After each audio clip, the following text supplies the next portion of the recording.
Ciencia, porque yo me levanto de madrugada, yo te amo, yo te honro, yo te sirvo. Eso no cuesta nada al decirlo, ¿saben? Eso lo puede decir cualquier persona.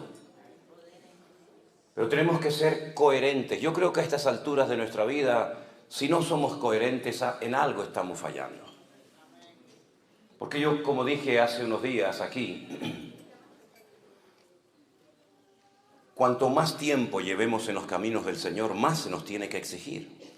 Evidentemente, no se le puede pedir la misma responsabilidad y seriedad y compromiso a un niño de 4, 5, 6 años que a un hombre ya con 20, 25, 30 años o más. Entonces, nuestra vida cristiana tiene que ser un reflejo de una madurez que ya supuestamente tenemos en nuestras vidas. Hay cristianos que llevan toda la vida congregándose y nunca han leído la Biblia entera. Nunca la han leído completa. De hecho, hay hermanos que me han dicho, después de los días del confinamiento, de la pandemia en el año 2020, en marzo del 2020, que recién en aquellos cultos, en aquellos días, es cuando se plantearon por fin, en serio, comenzar a leer la Biblia, cosa que prácticamente ni hacían. Y algunos llevaban 10, 12, 15, hasta 20 años congregándose en una iglesia y no habían leído la palabra del Dios que dice que aman, honran y sirven. Es una incoherencia increíble. Es una incoherencia tremenda. Decir yo te amo, decir yo te adoro, decir yo te sirvo, está muy lindo, está muy hermoso. A nosotros los cristianos nos gusta cantar, ¿verdad? Nos gusta adorar al Señor. Pero tenemos que preguntarnos, Señor, lo que te estoy cantando, ¿realmente estoy dispuesto a llevarlo al terreno de la realidad, al terreno de la práctica? Porque hubo un hombre, un discípulo de Jesús, que ustedes saben de quién voy a hablar, de Pedro, que le dijo en una ocasión al maestro: Señor, aunque todos estos te abandonen, yo nunca te abandonaré. Yo, si tengo que ir hasta la muerte, estoy dispuesto a ir a la muerte. Tal vez fue sincero en su palabra, tal vez fue muy honesto a la hora de decir eso, pero número uno, estás menospreciando a los demás. ¿Cómo que si todos estos te abandonan, yo nunca te abandonaré? ¿Y tú qué sabes lo que van a hacer los demás? ¿Por qué miras por encima del hombro a tus compañeros, a tus hermanos? ¿Por qué los miras así, tan despectivamente, como diciendo, de estos no te puedes fiar ni de uno, pero de mí no te preocupes, que yo voy a seguirte si hace falta hasta la muerte? Un error terrible, menospreciar a los demás, creernos superiores a los demás, pensar que los demás no son como nosotros en cuanto a nivel de madurez o en cuanto a nivel de compromiso o de santidad. Primer error grave que cometió Pedro. Segundo gravísimo error, proponerle o prometerle al Señor algo que no va a cumplir. La Biblia dice: es mejor no prometer que prometer y no cumplir. Eso dice la palabra de Dios. Pero él le prometió al Señor que le acompañaría hasta la muerte y no cumplió con su palabra. Mintió.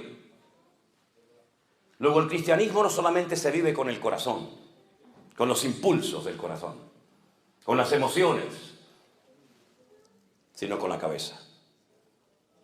El apóstol Pablo dijo que Él es nuestro culto racional. No es una locura, no es que yo me emociono. Señor, te seguiré a donde quiera que tú vayas. Pero primero déjame que me despida de mi padre, primero déjame que... Y el Señor dice: quédate en tu casa, no me sirves, ¿verdad? Creo que falta mucha cabeza en la iglesia. Hay mucha emoción, hay mucho impulso, hay muchos deseos hermosos, pero tiene que haber una sana combinación, un equilibrio entre la cabeza y el corazón. Porque de lo contrario, podemos convertirnos en personas emocionales. Y las personas emocionales, dice la Biblia en la carta de Pablo a los Efesios, que son tremendamente fluctuantes. Hoy están, mañana no están. Hoy a por todas, mañana no sé dónde me he metido, etcétera, etcétera, ¿verdad? Así que es cabeza y corazón. Siguiente error que cometió fue cuando el Señor Jesús fue al jardín de Getsemaní, al huerto de Getsemaní, a orar. Y le dijo a sus discípulos, incluido a Pedro: orad por mí, porque hoy, esta noche, mi alma está triste hasta la muerte. Esto es para los que dicen que un cristiano no puede estar triste. Si mi Señor estuvo triste, y pidió oración, ¿cómo no voy a estar yo en algún momento de mi vida decaído, triste o desanimado? ¿Verdad? ¿Y qué hizo el Señor? ¿Ocultó su tristeza? ¿Aparentó, fingió que estaba pasándolo mal? No, Él pidió oración, como tenemos que hacer todos y cada uno de nosotros. Hermanos, oren por mí, yo oro por ustedes, ustedes oren por mí, mutuamente nos apoyamos juntos en el nombre del Señor. El Señor va al huerto de Getsemaní a orar, y Él curiosamente nos dice, de los 4 evangelios hay uno que nos dice que Él llevaba escondida en su ropa una espada. No sé para qué tiene que llevar un discípulo de Cristo una espada, o un cristiano una pistola, o una metralleta. ¿Será que esa promesa de que el ángel del Señor acampa alrededor de nosotros y nos defiende no es suficiente? Entonces dice la Escritura que cuando vinieron a prender al maestro, Pedro sacó la espada y dice que le cortó la oreja al siervo del centurión. Cómo tenía que sangrar y gritar aquel muchacho en plena oscuridad, ¿verdad? Cortarte una oreja tiene que ser algo terrible. Pero yo tengo una opinión personal, no es Biblia, pero tengo mi opinión personal. Yo creo que realmente lo que Pedro quiso hacer es cortarle la cabeza. Pero aquel muchacho tuvo reflejos y la movió y solamente le cortó la oreja, pero probablemente lo hubiera matado esa noche. Y el Señor Jesús no lo felicitó como en otras ocasiones, sino que le dijo, guarda tu espada, porque el que a espada mata, a espada muere. Yo no necesito que usted me defienda, así que guarda tu espada.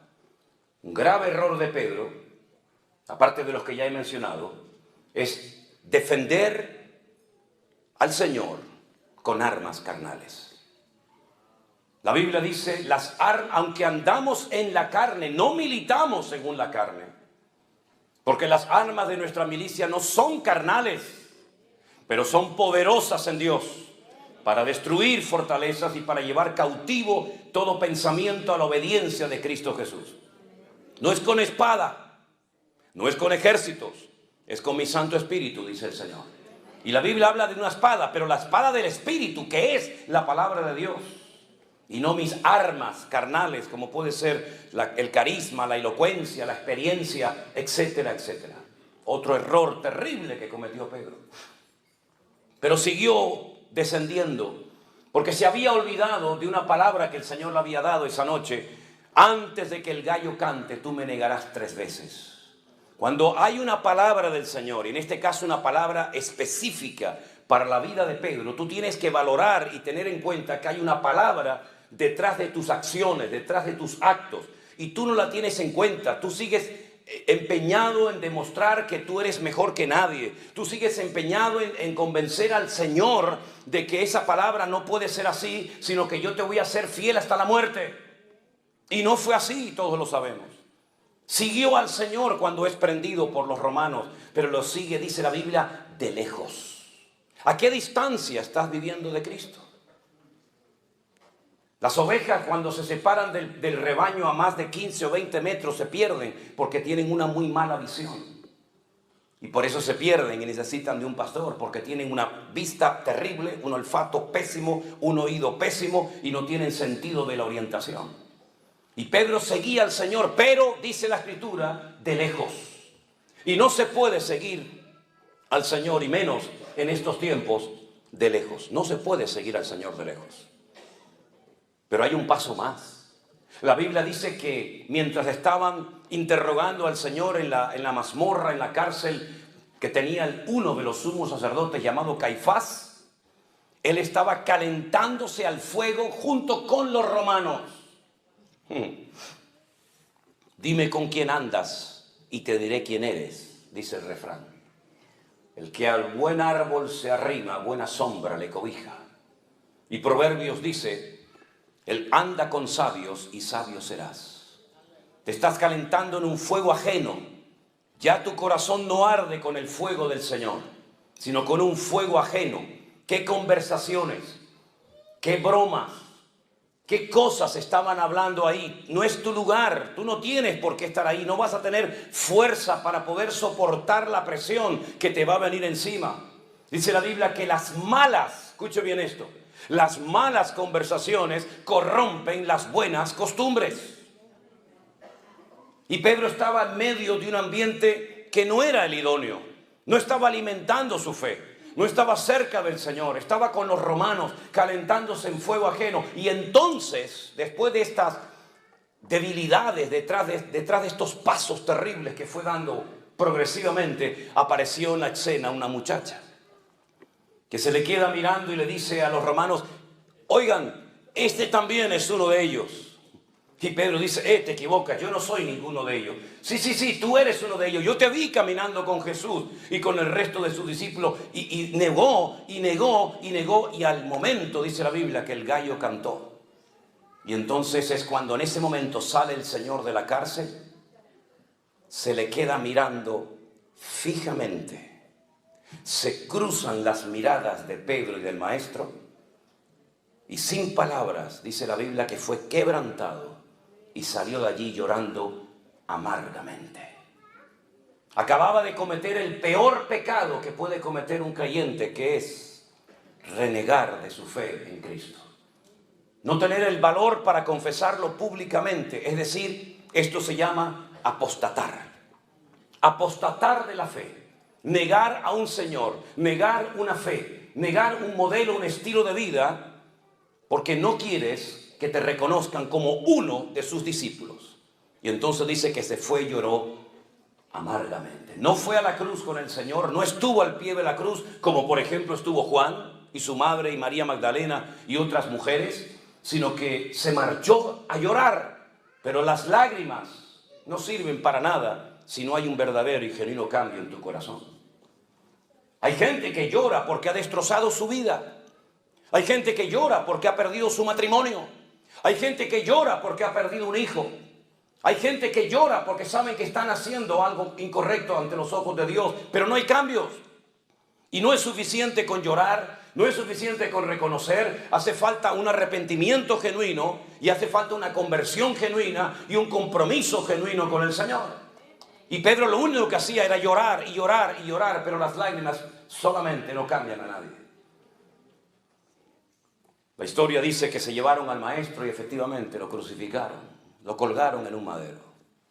Y allí estuvo desde las 7 de la mañana, cuando se hacía el primer sacrificio de la mañana en el templo de Jerusalén, que se llamaba Shacharit, y estuvo hasta las 3 de la tarde, colgado en aquel madero, hasta la hora del sacrificio de la tarde, que se llamaba Minjá.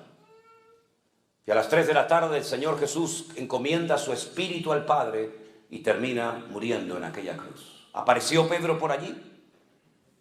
¿Fue por la cruz a pedir perdón al Señor, al Maestro? No apareció. ¿Dónde estaba? Ni tú ni yo lo sabemos. Ni nadie te lo puede decir. Pasaron 72 horas y los discípulos pensaron que ya se les había venido el mundo encima. Ya el Maestro está muerto.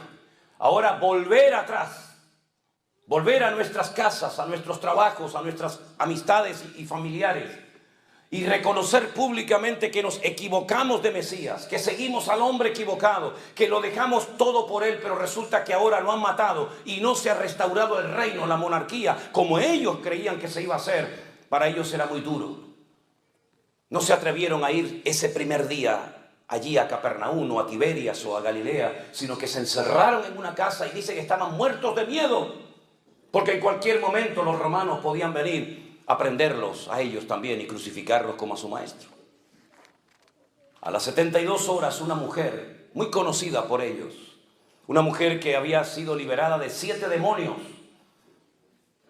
una mujer que la conocemos como María Magdalena, porque era de una localidad muy conocida en aquella época llamada Magdala, que era el puerto al que se llevaba el pescado para echarle sal, y de ahí salían rumbo al Mediterráneo para llevar ese pescado a Roma. Esa mujer resulta de que fue la primera en ir al sepulcro, porque ella era tal vez una de las pocas personas que se acordaba de que el maestro había dicho antes de ser crucificado: yo resucitaré al tercer día. Destruid este templo y lo reedificaré en 3 días. Y se reían de él y le decían: 40 años tardó Herodes en reedificar este templo y tú dices que lo vas a destruir y en 3 días lo reedifica. Pero dice la escritura, pero él hablaba del templo de su cuerpo. Juan no fue al sepulcro a los 3 días, no fue tampoco Pedro, no fue Santiago, no fue Bartolomé, no fue Felipe, no fue Tomás. fue una mujer acompañada seguramente de otras, y cuando llega al sepulcro se da cuenta de que la tumba está abierta y vacía. Y comienza a llorar, y comienza a llorar. Probablemente le pasó por la mente: han profanado la tumba, se han llevado el cuerpo de mi Señor. Y entonces encuentra a alguien que le dice: dime dónde lo han llevado, que yo me lo llevo. Es increíble, ¿verdad? Y en ese momento oye una voz que le dice: María. Y ella reconoce, porque las buenas ovejas reconocen la voz de su pastor. Y le dice: no sigas llorando, María, no busques entre los muertos al que vive, porque ha resucitado. Y ella va corriendo a esa habitación, a ese aposento alto, a esa casa, donde los discípulos están muertos de miedo, llorando, temblando, porque piensan que también sus vidas van a morir en cualquier momento. Y cuando llega les dice: el maestro está vivo, lo he visto, he hablado con él, está vivo. Y le dicen: ¿cómo que está vivo? Salen corriendo al sepulcro y dice la Biblia que Juan llegó primero, pero no entró.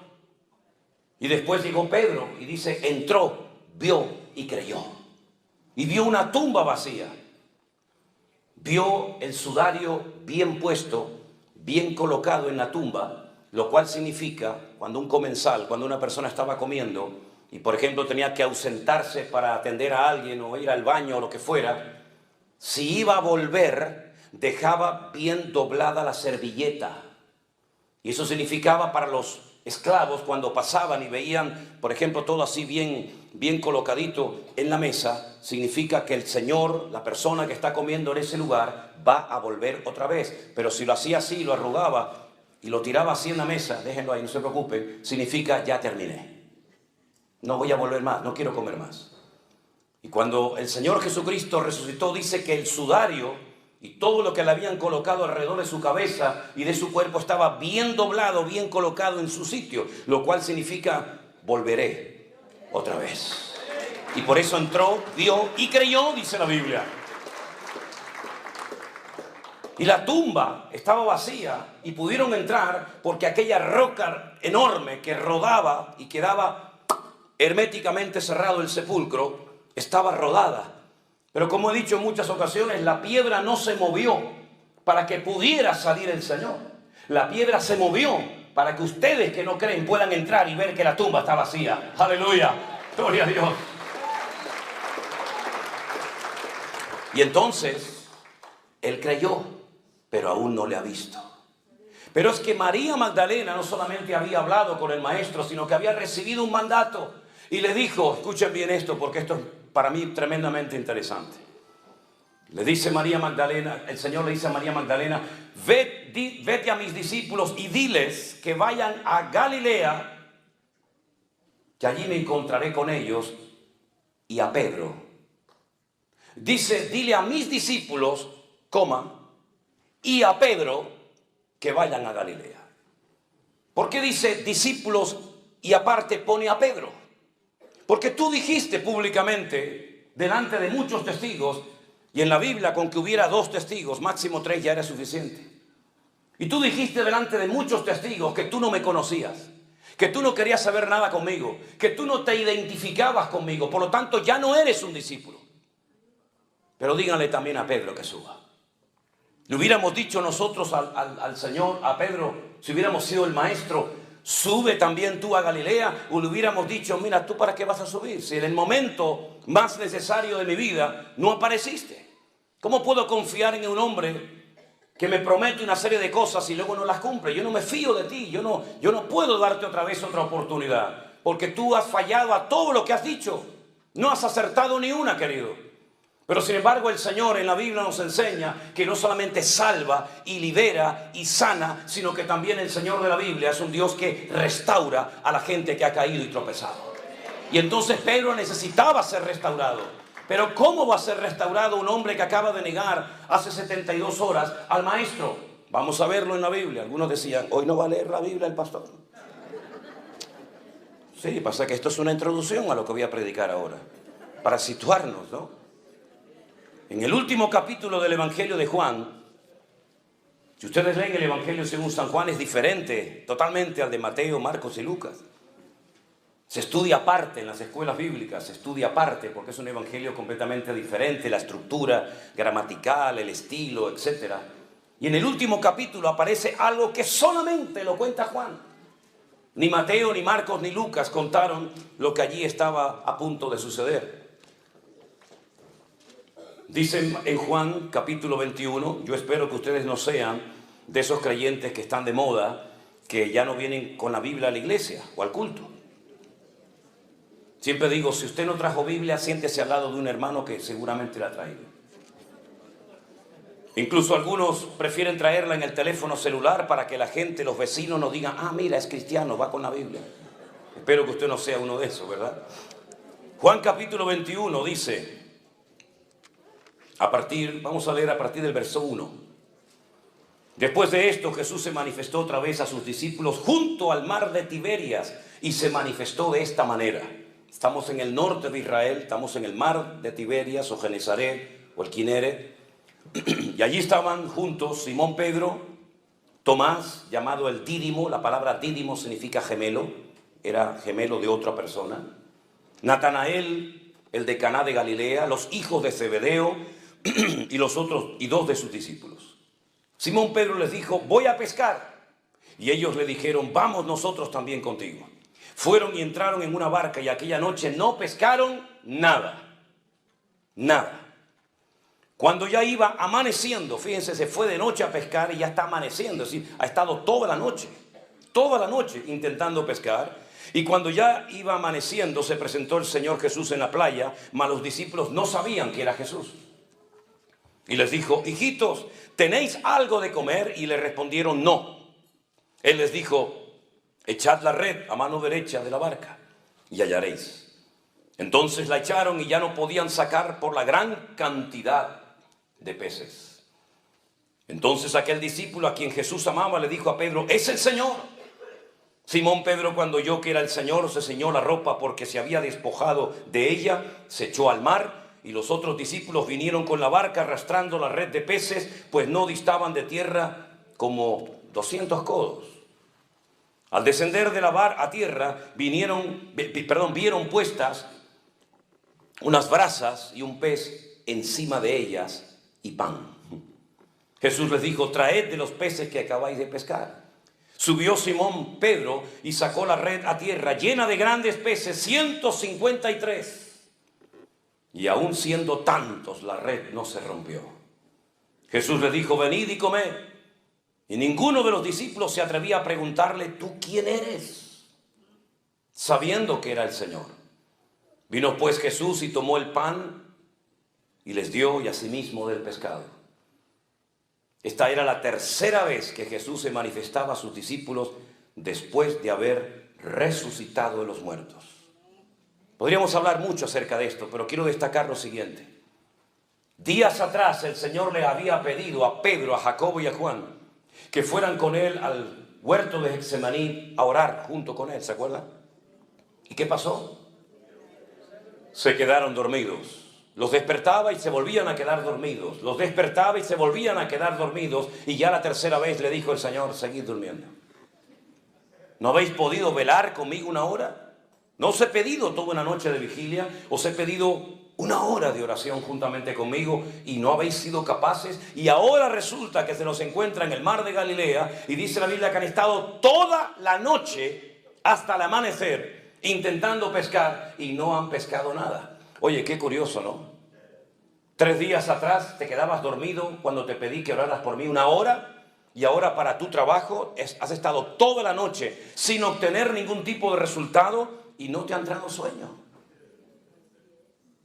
Qué cosa más rara, ¿no? Bueno, eso pasa hoy en día también en algunos cristianos. Hermano, no tengo tiempo para leer la Biblia, no tengo tiempo para ir a la iglesia.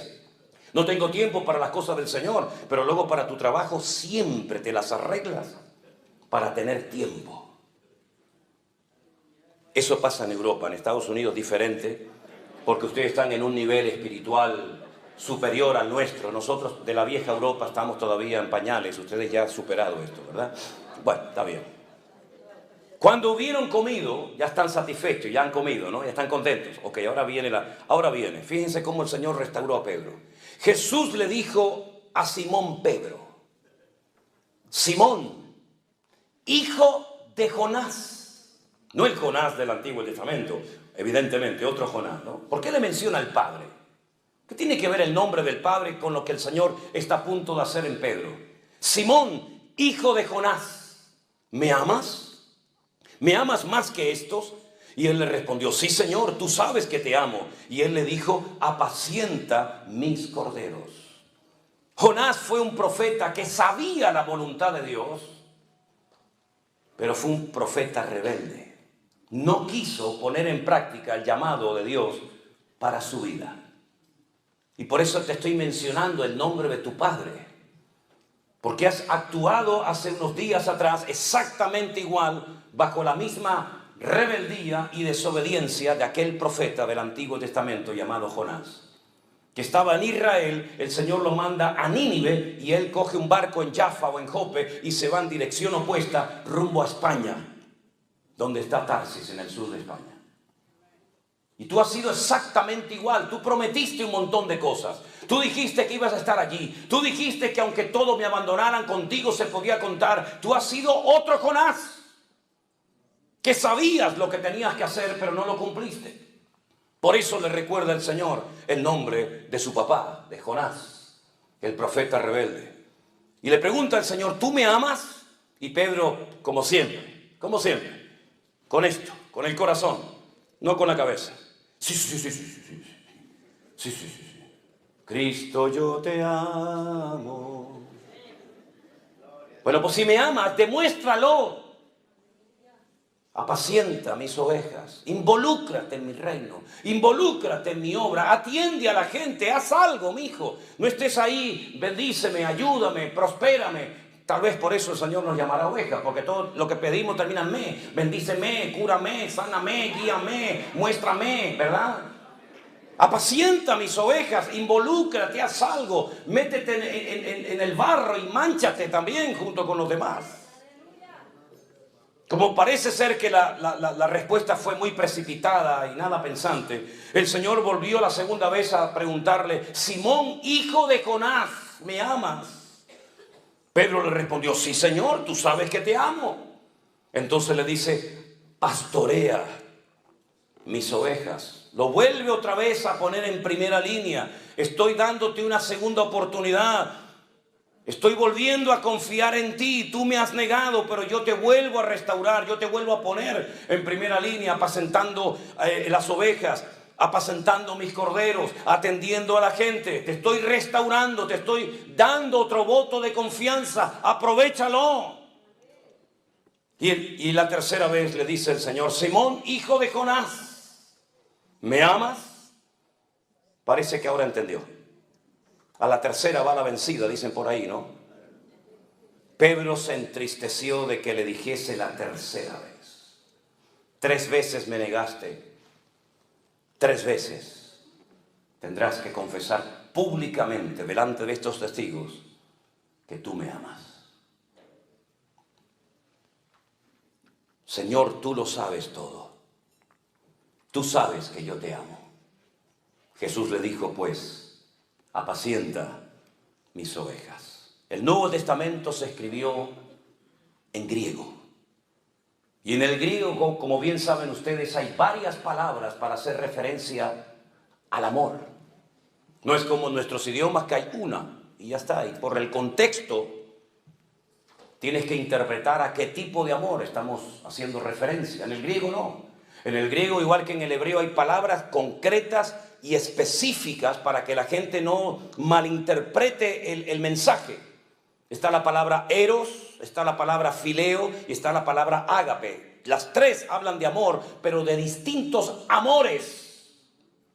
El amor ágape, para más información, lo pueden encontrar descrito perfectamente por la pluma de Pablo en 1 Corintios capítulo 13. El amor nunca deja de ser, todo lo cree, todo lo soporta, todo lo espera, ¿verdad? No se irrita, no guarda rencor, no busca lo suyo. Ese es el amor ágape. Y el Señor le está diciendo en el texto griego, le dice: Pedro, ¿tú me agapeas? Y Pedro le responde: Señor, yo te fileo. Eso no se puede ver en ningún otro idioma más que en el texto original. Si yo te estoy pidiendo este nivel de amor y tú me estás bajando el listón y me dices te amo, pero no como yo te amé a ti, sino como tú crees que me puede llegar a mí, y a mí no me sirve con ese amor tan bajo que tú me estás diciendo tener por mí. El amor, si es verdaderamente auténtico y un amor ágape como el de Dios, es un amor que está dispuesto a sufrir, está dispuesto a pasar desapercibido por amor a la otra persona. Está dispuesto a darle una oportunidad a la persona que te ha ofendido. Por eso yo creo que el gran pecado de la iglesia no es que ha caído en falsas doctrinas, que también, por cierto. El gran pecado de la iglesia no son las divisiones internas que nos han caracterizado durante años, que las hay también. El gran pecado de la iglesia y de todos nosotros es que no amamos a Dios como lo deberíamos de amar.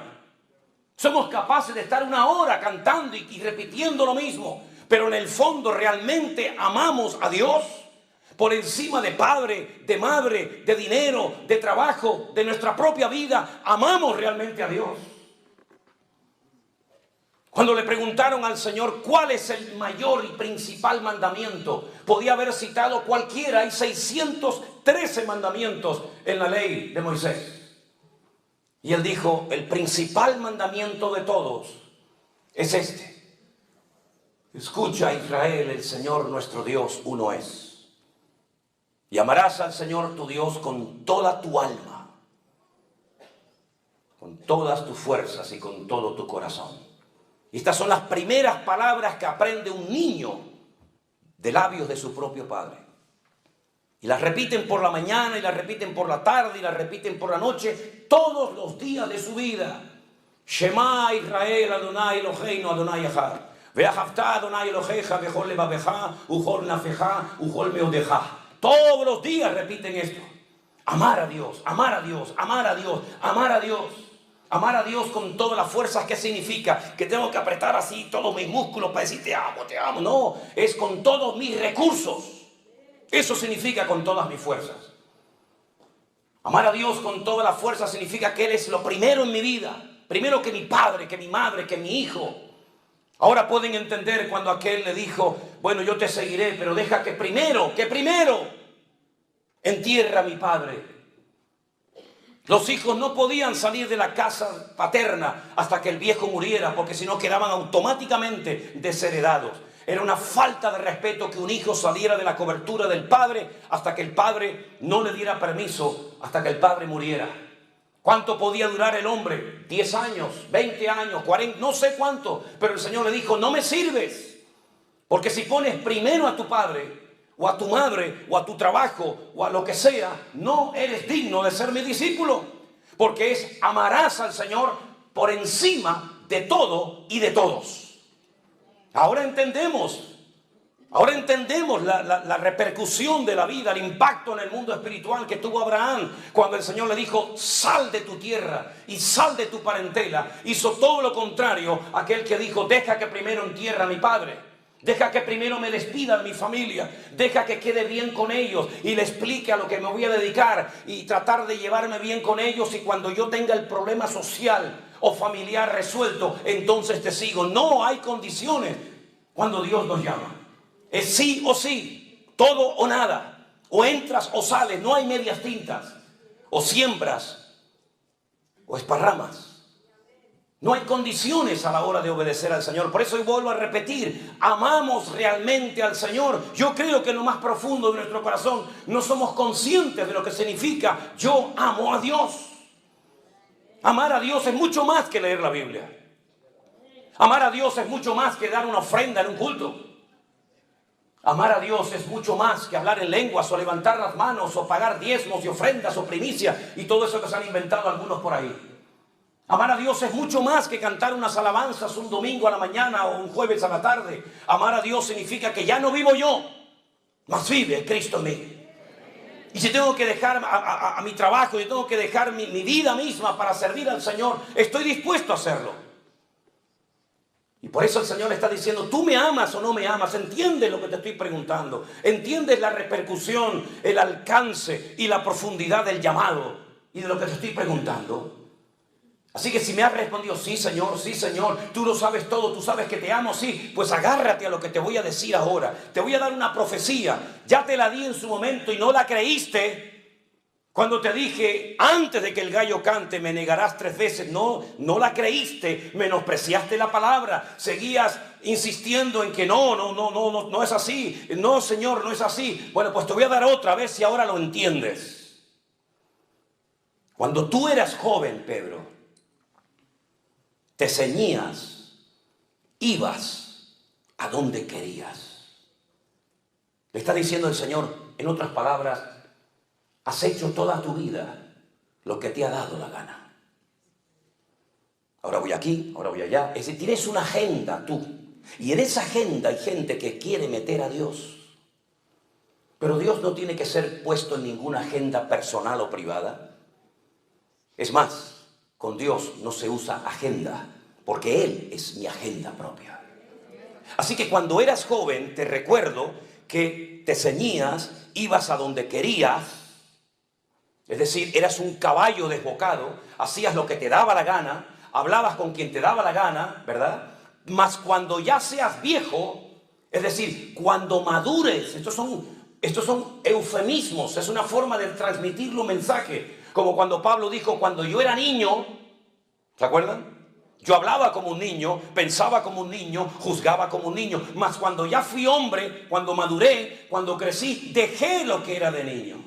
Así es que hay una etapa en tu vida de infantilismo.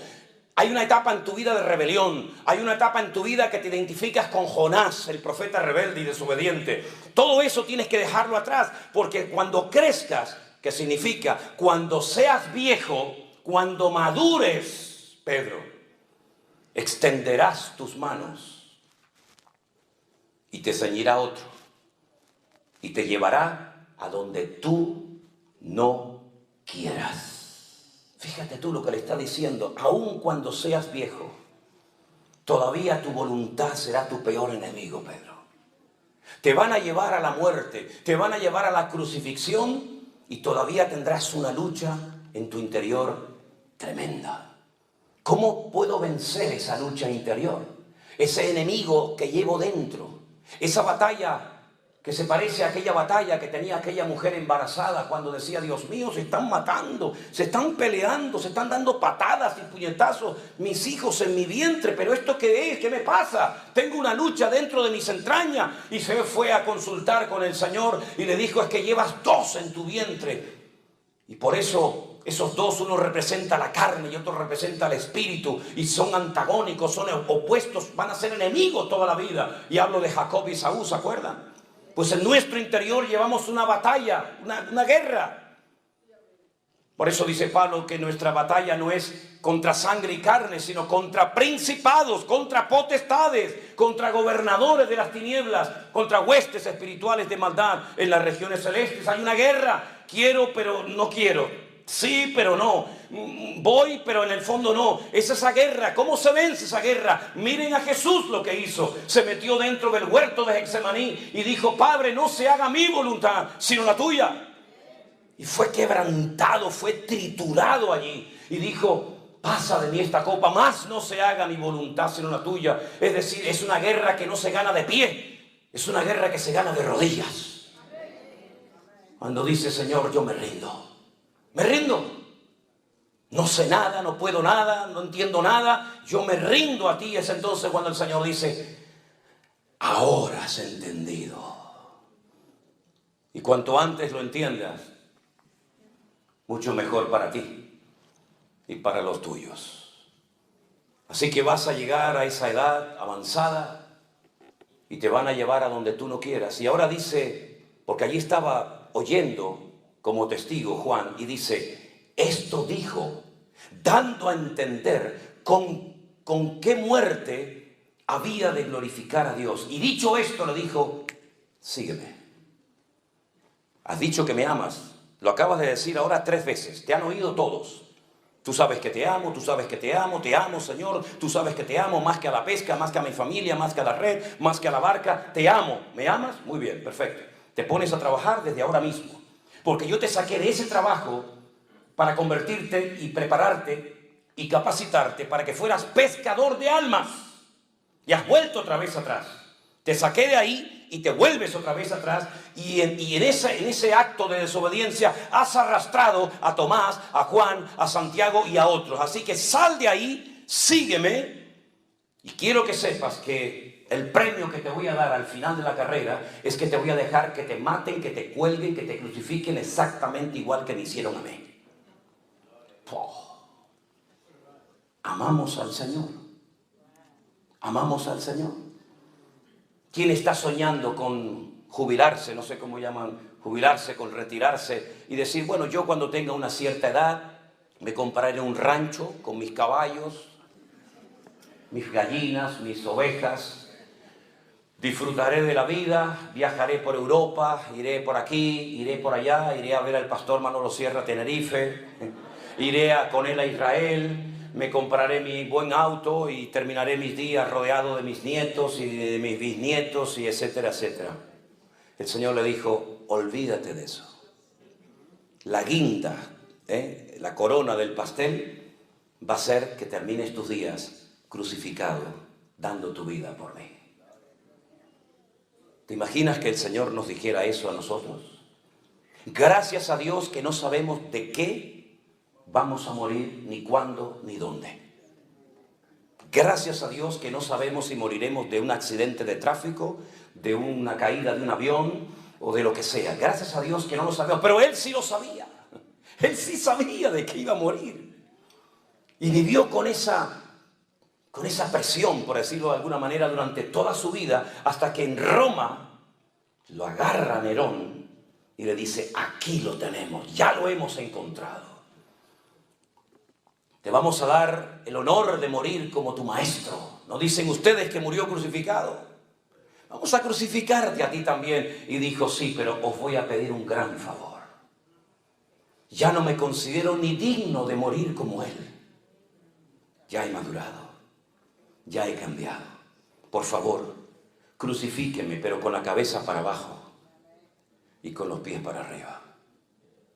Y tú dices, Dios mío, qué madurez, qué crecimiento, qué desarrollo experimentó este hombre que cayó, negó al Señor, pero terminó dando su vida por la causa del Evangelio de Cristo Jesús. Si en esta mañana hay entre nosotros alguien que cayó de la gracia de Dios, que se apartó del camino, que incluso servías al Señor predicando, cantando o haciendo cualquier otra función, pero por el motivo que sea te has apartado y enfriado y alejado por años de los caminos del Señor, hoy el Señor te llama y te dice, venid a mí, ven a mí, que yo te puedo restaurar como restauré a Pedro, como restauré a David y como restauré a tantos y a tantos que a lo largo de la historia me conocieron, tropezaron, cayeron, pero se lograron levantar para la gloria mía. Cierra tus ojos en esta mañana y pregúntate a ti mismo, ¿amo yo verdaderamente al Señor a esta altura y nivel? ¿Lo amo verdaderamente a mi Rey y a mi Señor? El Señor nos dice en esta mañana a todos, Rey de Reyes, sígueme, sígueme. La canción que es mía, la de Rey de Reyes. Así que, amados, ahí donde están ustedes, díganle al Señor, Señor, límpianos, perdónanos, por las veces que decimos cosas que en el fondo cuando nos las explican, nos damos cuenta de que tal vez no somos tan espirituales como nos creemos, tan maduros como hemos dicho en muchas ocasiones. Que Dios restaure nuestra comunión y nuestra relación con Él, porque es lo más hermoso que tenemos en esta vida, nuestra relación con Dios. Y hoy vamos a participar del pan y del vino, que es un momento crucial, un momento importantísimo en la vida de un creyente, porque vamos a recordar su sacrificio, su muerte, cómo se derramó su sangre en la cruz. Pero también, gloria a Dios, vamos a recordar su triunfo, su victoria, su resurrección de entre los muertos. Aleluya. Su ascensión a los cielos y su venida también.